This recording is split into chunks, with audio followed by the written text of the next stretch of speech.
L'histoire qu'on m'a racontée ce matin, un élève de la yeshiva. J'ai tout deviné qui c'est, mais bon, je demandé l'autorisation, il m'a permis de raconter son histoire parce qu'elle est vraiment belle. C'est un élève qui est en voie de conversion. Son père est juif, mais sa mère n'est pas juive. Et il me raconte ce matin que, il y a quelques jours, c'était un vendredi soir, nuit de Shabbat, il rêve de son grand-père.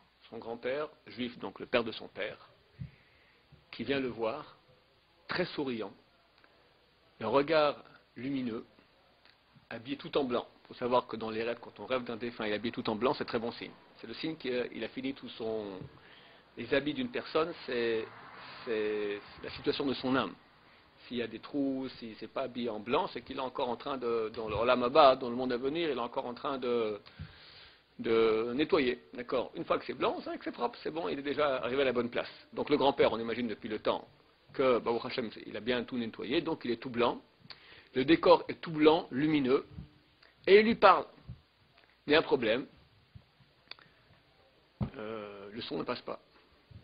Donc il lui parle, et donc l'élève me dit, il est complètement arrête, au coup il se réveille en sursaut, il se met à pleurer parce qu'il est extrêmement touché de voir, parce que c'est un rêve très très vivant, et il n'a plus à dormir, évidemment toute la nuit, il a rêvé de son grand-père comme ça. Bon, vendredi comme ça. Samedi soir, rebelote, de nouveau, même décor, même lumineux, même tout blanc, même grand-père, même sourire, il lui parle, et de nouveau, la technique là-bas, au Lamaba, ils ont oublié de mettre le son, il n'y a pas de son, ça passe pas. De nouveau, il se réveille, en sursaut, comme ça, il se met de nouveau à pleurer tellement il est touché, il n'arrive plus à dormir toute la nuit non plus. Dimanche soir, messieurs, re-rebelote. De nouveau, le grand-père qui vient, de nouveau, regard lumineux, de nouveau, il lui parle, tout blanc, de nouveau, il se réveille, en pleurs et pas à dormir. Quatrième soir, Baruch Hashem, déjà, je pense que le grand-père a dû faire beaucoup d'efforts à arriver à... Il faut comprendre que c'est très difficile. Du Olam Haba venir dans ce monde pour parler à quelqu'un, c'est très difficile. Puisque l'élément dont on parle, il est en voie de conversion, donc il n'est pas encore juif. Donc il rentre maintenant pour le voir, du Olam Haba, du monde des juifs, c'est quelque chose d'énorme, le chemin qu'il a dû faire le grand-père. 4 fois il vient. Et la quatrième mission, Baruch Hashem, il y a le son. Il lui dit, sa sœur aussi à cet élève-là est aussi en voie de conversion, les deux sont venus en Israël et sont en voie de conversion.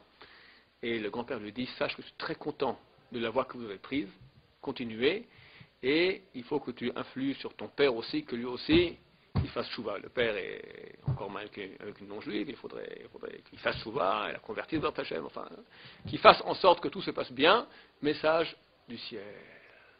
On voit comment quelqu'un va dans les bonnes voies, alors on reçoit des feedbacks de la réalité qui vient, qui nous dit, c'est la bonne direction. Baruch Adonai,